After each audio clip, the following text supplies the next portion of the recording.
Dance is the most basic of all communication between our mind and our body, between us and the world. You're on the Happiness Project and I am Dhanya. Her story is truly unique. For someone who grew up in France, moving to India, getting married and adopting this land as her own is the stuff movies are made of. She's an accomplished dancer. She's an actor. Let's welcome Paris Laxmi to the Happiness Project. Welcome to the Happiness Project, Laxmi. Thank you. Laxmi, you said something very wonderful. I try to fill my life and others' lives around me with love. Okay? And only love can bring beauty and harmony in our lives. എന്തൊരു മനോഹരമായ ഒരു തോട്ടാണ്. Where did this emanate from? There's so much of love that you're willing to share to the world. Where did this start from, this journey? എൻ്റെ പേരൻസിൻ്റെ education ആയിരിക്കും ഇങ്ങനെയൊരു thought.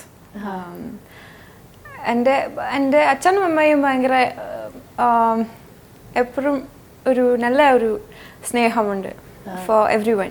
So അതായിരിക്കും എൻ്റെ inspiration. അതാണ് എൻ്റെ ഇൻസ്പിറേഷൻ.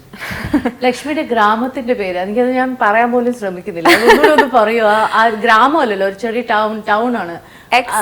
Provence. നമ്മൾ എളുപ്പത്തിൽ പ്രൊവൻസ് എന്ന് പറയും.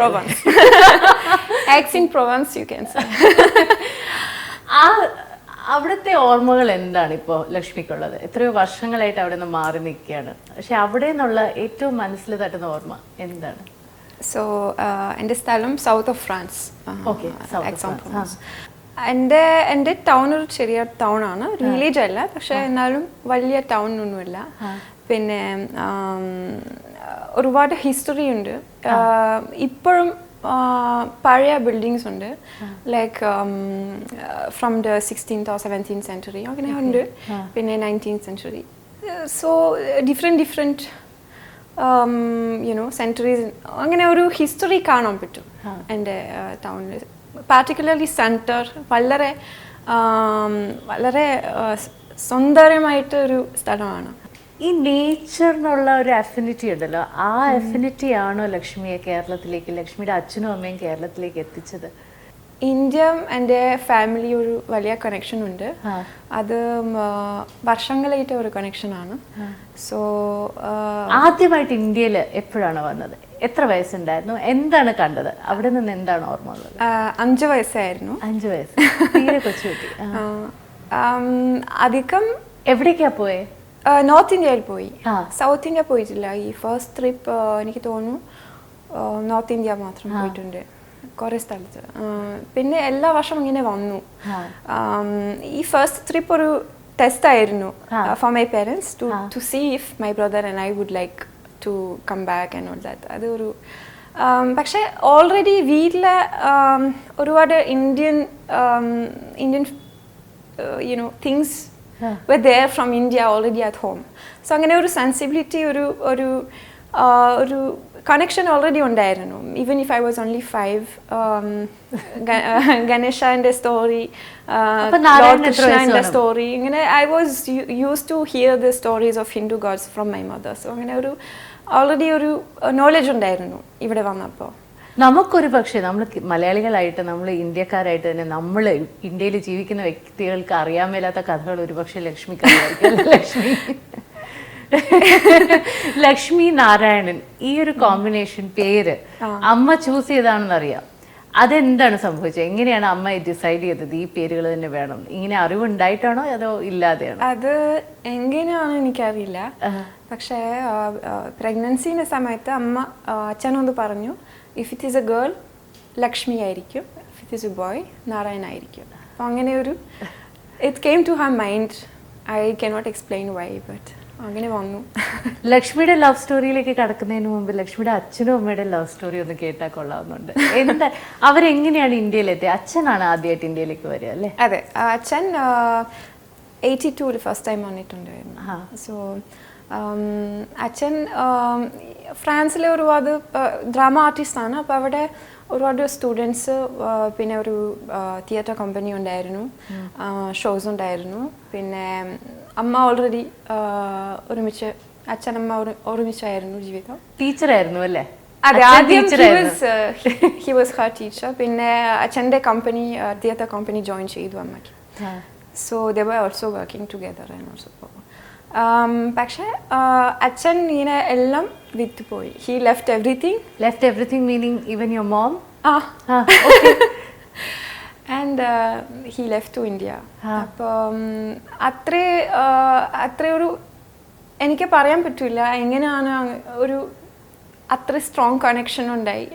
എനിക്ക് പറയാൻ പറ്റില്ല. I don't know how to explain. പക്ഷേ അങ്ങനെ ഒരു വളരെ ഒരു സ്ട്രോങ് അട്രാക്ഷൻ ഉണ്ടായിരുന്നു. And he came here and he stayed here. പിന്നെ 3 മാസം വീസ ആയിരുന്നു. 3 മാസം കഴിഞ്ഞിട്ട് വേറെ ഒരു വീസ അപ്ലൈ ചെയ്തു. വീസ കിട്ടി. പിന്നെ ബനാറസിൽ പോയി. And he was holding his visa. And fully സന്തോഷമായിരുന്നു. കാരണം ഇവിടെയാണ് എൻ്റെ ജീവിതം. അങ്ങനെ ഒരു ചിന്ത ഉറപ്പായിരുന്നു. He wanted to stay in India only and never come back again. പക്ഷേ ഇങ്ങനെ പെട്ടെന്ന് അടുത്ത നിമിഷം വേറെ ഒരു ഡിസിഷൻ വന്നു. And he heard that you have to come back to France. അപ്പോൾ ശരി, അപ്പോൾ വീസ ഒന്നും ഉപയോഗിച്ചിട്ടില്ല. തിരിച്ച് ഫ്രാൻസിൽ പോയി. And he got married to my mother and they had children and അങ്ങനെ ജീവിതം മാറി. I think it was your mother's love that called him back to France. How do they feel? ഇപ്പോൾ ലക്ഷ്മി കേരളത്തിൽ സെറ്റിലായി ഒരു മലയാളി കുട്ടിയായിട്ട് തന്നെ മാറിയപ്പോൾ അച്ഛനും അമ്മയും പണ്ട് ആഗ്രഹിച്ച, പ്രത്യേകിച്ച് അച്ഛൻ ആഗ്രഹിച്ച ഒരു കാര്യമാണ് ഇപ്പോൾ ലക്ഷ്മി ജീവിച്ചുകൊണ്ടിരിക്കുന്നത്. അവരെങ്ങനെയാണ് ഇത് കാണുന്നത്? രണ്ടുപേരും ഇങ്ങനെ ഭയങ്കര ഹാപ്പിയാണ്. They are fully happy. പക്ഷെ ഇതായിരുന്നു അച്ഛൻ അമ്മയുടെ താല്പര്യം. They wish anything for me, I don't know. അവരുടെ ആഗ്രഹമായിരുന്നു ഇന്ത്യയിൽ സെറ്റിൽ ആവാൻ. അതെ, മകളാണ് അത് സാധിച്ചെടുത്തത്. അതെ, അങ്ങനെ ഒരു സംഭവം ഉണ്ട്. ലൈക്ക് ഒരുപാട് കാര്യങ്ങൾ എൻ്റെ അച്ഛൻ അമ്മ ഇങ്ങനെ ചെയ്യാൻ പറ്റില്ലായിരുന്നു. They couldn't do somethings in the own life. പക്ഷേ എൻ്റെ ലൈഫിൽ ഞാൻ അത് ചെയ്തിട്ടുണ്ട്. I realised but they couldn't. So അങ്ങനെ ഒരു സാറ്റിസ്ഫാക്ഷൻ ഉണ്ട്. ലക്ഷ്മി, ഇതിലൊരു വലിയ അതിശയമുള്ള കാര്യം എന്ന് വെച്ച് കഴിഞ്ഞാൽ നമ്മുടെ കേരളത്തിൽ താമസിക്കുന്നവർ പലരും അവരുടെ ഒരു ആസ്പിറേഷണൽ ലൈഫ് എന്ന് പറയുന്ന ഒരു പക്ഷേ യൂറോപ്പിൽ ജീവിക്കുക അല്ലെങ്കിൽ വെളിയിൽ ജീവിക്കുക എന്നുള്ളതാണ്. ആ ഒരു ജീവിതം വിട്ടിട്ട് കേരളത്തിൽ വന്ന് സെറ്റിലായ വ്യക്തിയാണ് ലക്ഷ്മി. കംപ്ലീറ്റ്ലി കോൺട്രാസ്റ്റിംഗ് ആയിട്ടുള്ള ഒരു ലൈഫ് എന്ന്. അതായത് അവിടുത്തെ ജീവിതവും ഇവിടുത്തെ ജീവിത രീതിയും തമ്മിൽ ഒത്തിരി വ്യത്യാസങ്ങളുണ്ട്. നമ്മൾ പുറത്തുനിന്ന് വിസിറ്റ് ചെയ്യുന്ന ടൂറിസ്റ്റായിട്ട് വരുന്നത് വേറെ, നമ്മളിവിടെ താമസിക്കുമ്പോൾ നമ്മൾ അനുഭവിക്കുന്ന ബുദ്ധിമുട്ടുകൾ വേറെ. ലക്ഷ്മിക്ക് ഇതുമായിട്ട് പൊരുത്തപ്പെടാൻ കാരണം, അത് ഏറ്റവും വലിയ കാരണം ലക്ഷ്മി ഉള്ളിൽ തന്നെ നോക്കിയാൽ അതെന്താണെന്നാണ് തോന്നുന്നത്? എന്ത് കാരണവശാലാണ് ലക്ഷ്മിക്ക് ഇങ്ങനെ എല്ലാമായിട്ട് ഒത്തുചേർന്ന് മുന്നോട്ട് പോകാൻ പറ്റുന്നത്? അതെന്താണ്? എൻ്റെ ചൈൽഡ്ഹുഡ് മുതൽ എനിക്ക് ഇവിടെ ഒരു നല്ല ഫീലിംഗ് ആയിരുന്നു. I always felt good here. Yeah, what is it that you find is very good here? I don't know. I feel happy here, and the way people are handling things. I don't always feel okay. Like sometimes I also get perturbed. Okay, how get should angry? I handle? Do you get angry? Yeah, of course. പക്ഷേ അവിടെ അതുപോലെ I get also angry there. പ്രശ്നമില്ല. ലക്ഷ്മിയുടെ husband Pallippuram Sunil, അദ്ദേഹവും ലക്ഷ്മിയും കൂടി ഈ ഒരു തീരുമാനം എടുക്കുകയാണ്, നമ്മൾ ലക്ഷ്മി ഇവിടെ തന്നെ സെറ്റിൽ ആകാൻ പോകുന്നു, ഇവിടെ തന്നെ ജീവിക്കാൻ പോകുന്നു. അപ്പോൾ ആദ്യത്തെ റിയാക്ഷൻ എന്തായിരുന്നു സുനിലിന്റെ? സുനിലാണോ ആഗ്രഹിച്ചത്? അത് സുനിലാണോ പറഞ്ഞത് ലക്ഷ്മി പറയാൻ പറ്റില്ല. അത് അങ്ങനെ സുനിലേട്ടൻ ഞാനും ഇങ്ങനെ ഒരു ഫ്രണ്ട്ഷിപ്പ് ഉണ്ടായിരുന്നു. Like for so many years. First time എനിക്ക് 7 വയസ്സായിരുന്നു when I saw him first. So I was 7 and he was 21. And for കൊച്ചിയിൽ പ്രോഗ്രാം ഉണ്ടായിരുന്നു അവിടെ ഇങ്ങനെ he was performing Kathakali. So എൻ്റെ ഫാമിലി ആർട്ടിസ്റ്റുകളാണ്. So they wanted us to discover Kathakali. അച്ഛനമ്മ ഇങ്ങനെ നേരത്തെ കഥകളി അറിയാമായിരുന്നു, പക്ഷേ they wanted us to see. So they brought us there and we saw Kathakali. ഭയങ്കര ഇഷ്ടമായി. അടുത്ത ദിവസം വന്നു, അങ്ങനെ എല്ലാ ദിവസവും വന്നു. പിന്നെ ഭയങ്കര ഒരു ഫ്രണ്ട്ഷിപ്പ് തുടങ്ങി. എല്ലാവരും കൂടി ഇങ്ങനെ everyone, all artists and us, we became very friends and all. So ചേട്ടൻ ഒരു dancer in this troupe, he was there. And അപ്പോൾ അത് കഴിഞ്ഞിട്ട് പിന്നെ അടുത്ത വർഷം വന്നു. അപ്പോൾ അങ്ങനെ ഒരു friendship was there. And but എൻ്റെ 10 വയസ്സ് കഴിഞ്ഞിട്ട് പിന്നെ കണ്ടിട്ടില്ല ചേട്ടന്. ഇവിടെ വന്നിട്ടില്ല, കൊച്ചിയിൽ വന്നിട്ടില്ല, വേറെ സ്ഥലത്ത് പോയി. കാരണം എല്ലാ വർഷം we were trying to discover different places we didn't know in India and also come back in places we knew. So അങ്ങനെ ഒരുപാട് സ്ഥലത്ത് കറങ്ങി പോയി. എന്നിട്ട് പിന്നെ പിന്നെ 16 വയസ്സായിരുന്നു. when I was 16 I saw him again. അപ്പോൾ ആ സമയത്ത് എൻ്റെ ഭരതനാട്യം ട്രെയിനിങ് ഏകദേശം ഇങ്ങനെ നല്ല രീതിയിലായിരുന്നു.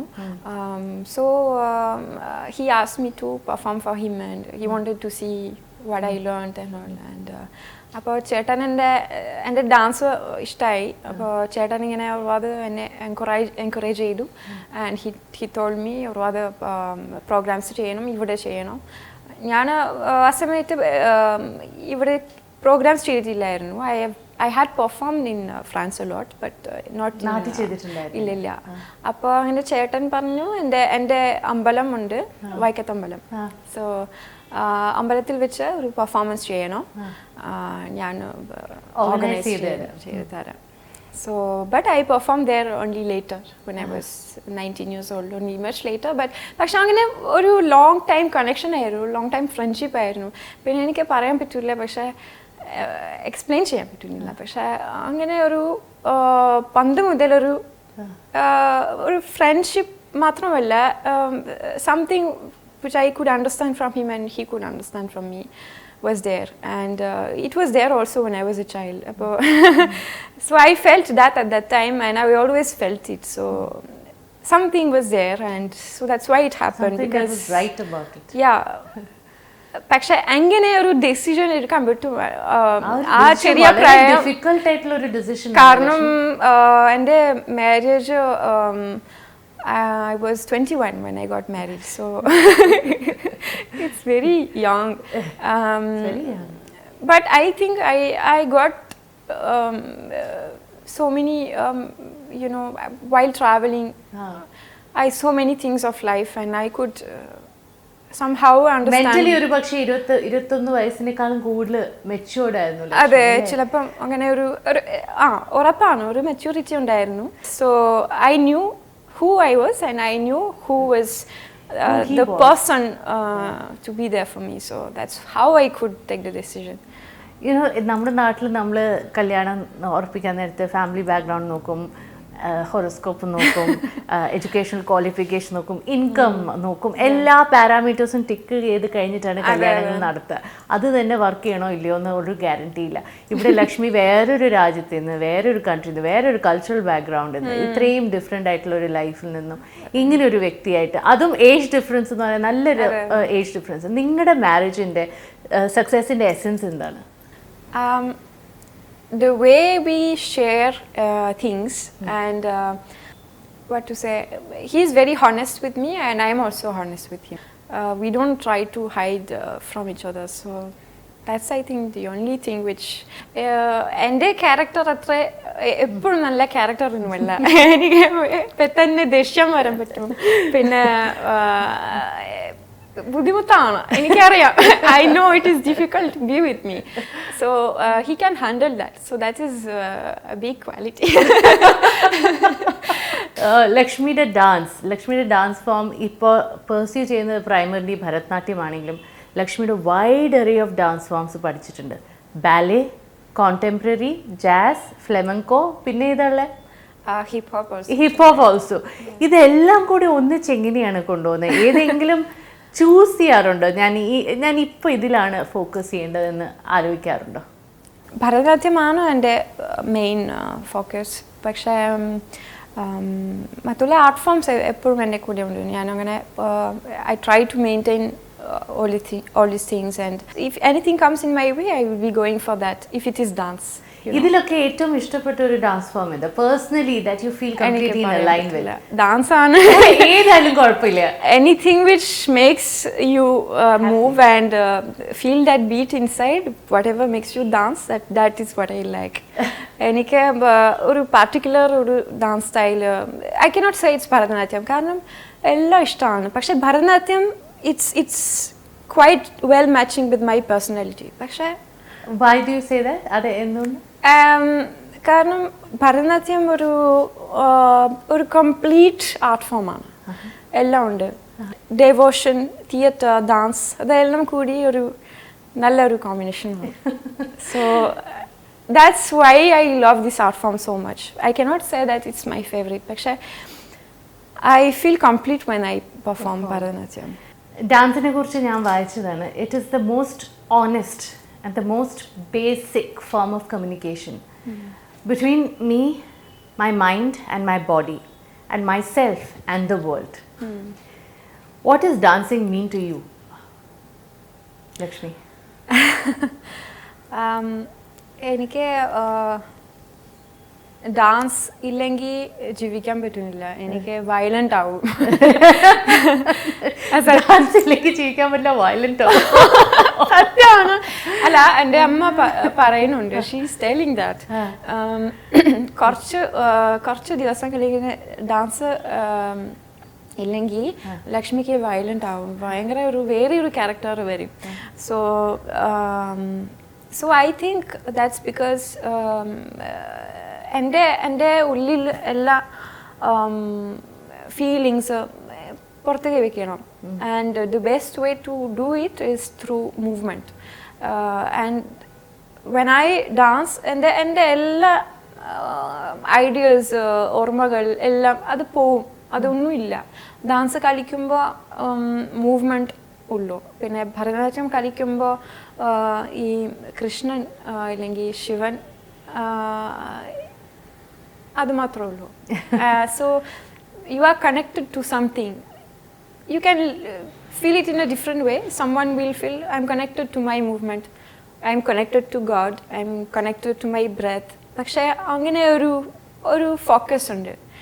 സോ അതാണ് dance is giving me my focus and my connection to myself, and that is and the first, maybe my first day in this earth, from that day I used to express this way.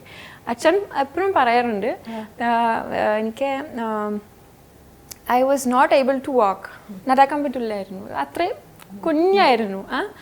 പക്ഷേ ഒരു music വന്നപ്പോൾ എനിക്ക് അങ്ങനെ ഒരു movement. So I use to dance in his arms and he use to be moving according to that, and you know, so this is naturally അങ്ങനെ എല്ലാ കുട്ടികളും അങ്ങനെ ഉണ്ട്. പക്ഷേ എനിക്ക് ഭയങ്കര ഒരു കണക്ഷൻ ഉണ്ടായിരുന്നു to the movement, to the music, to the pulse. അത് so I cannot differentiate this from me. So even if I go for movies or anything else, dance എപ്പോഴും ഉണ്ടാവും.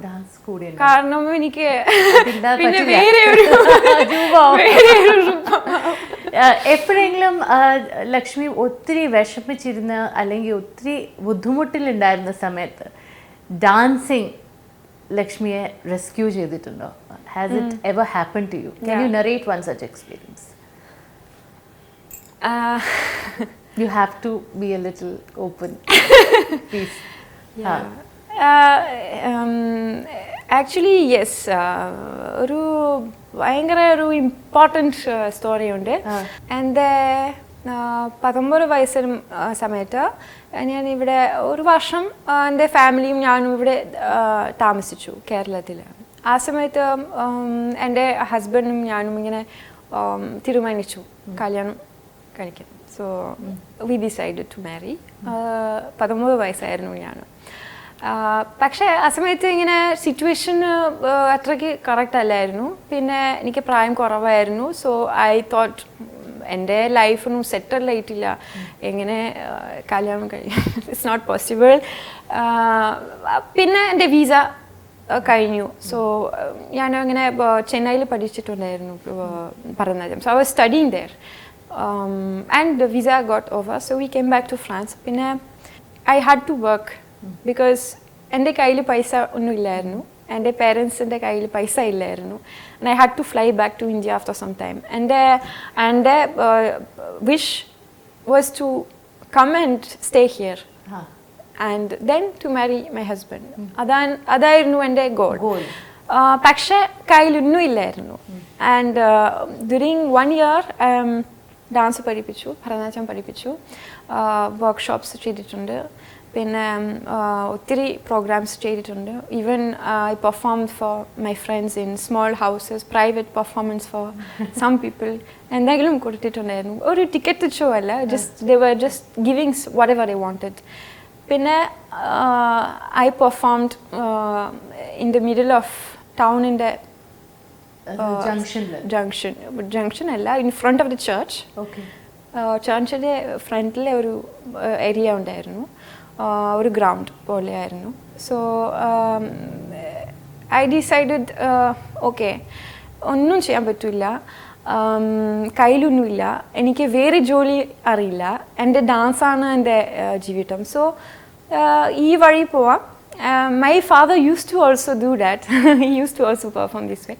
സോ അങ്ങനെ എനിക്ക് അവിടെ വെച്ചിട്ട് ഐ പെർഫോംഡ് ഒരു ഒരു 3 മാസം എല്ലാ ദിവസം 3 മണിക്കൂർ. കാരണം ഇത് എനിക്ക് പ്രാക്ടീസ് വേണം, അത് എനിക്കറിയാം. So I had no studio, I had no dance studio. അതെ, എനിക്ക് സ്ഥലമില്ലായിരുന്നു ആ സമയത്ത്. പിന്നെ എൻ്റെ സ്വന്തം പ്രാക്ടീസ് ചെയ്തിട്ടുണ്ട് അങ്ങനെ. So I use to be there in 3 hours. പിന്നെ ആൾക്കാരില്ലെങ്കിൽ ഞാൻ ഡാൻസ് ചെയ്യാൻ പറ്റില്ല. So if no audience was I was not performing. Audience വരുമ്പോൾ ഞാൻ ഇങ്ങനെ ഒരു ഐറ്റം ചെയ്യും. ഭരതനാട്യം ചെയ്തിട്ടുണ്ട്. പിന്നെ ആൾക്കാർ കൂടി, അപ്പോൾ ആൾക്കാരിങ്ങനെ ചോദിച്ചു വേറെ സോങ്സ് ചെയ്യാൻ പറ്റും, ബോളിവുഡ് സോങ്സ് ചെയ്യാൻ പറ്റുമോ? എനിക്ക് ശരി, ഓക്കെ.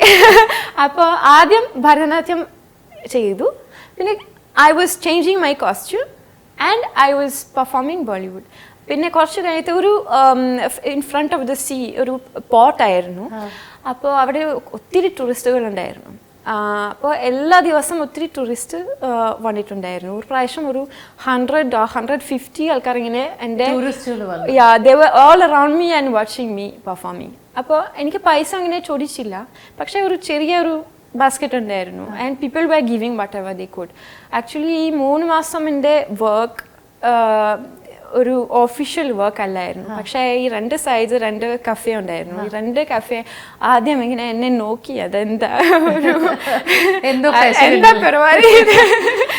പക്ഷേ ഇങ്ങനെ ആൾക്കാരിങ്ങനെ എന്നെ കാണുമ്പോൾ ഭയങ്കര ഇൻട്രസ്റ്റ് ഉണ്ടായി. So they were coming, and actually they were coming only to see me perform, and they were sitting in the cafe. Appo super happy ആയിരുന്നു. ഒത്തിരി ആൾക്കാർ ഇങ്ങനെ വന്നു എല്ലാ ദിവസം. ശരിക്കും some people were coming from very far. Must have been amazing. To come and so difficult. ഭയങ്കര difficult ആയിരുന്നു. Literally street dancer പോലെ തന്നെ.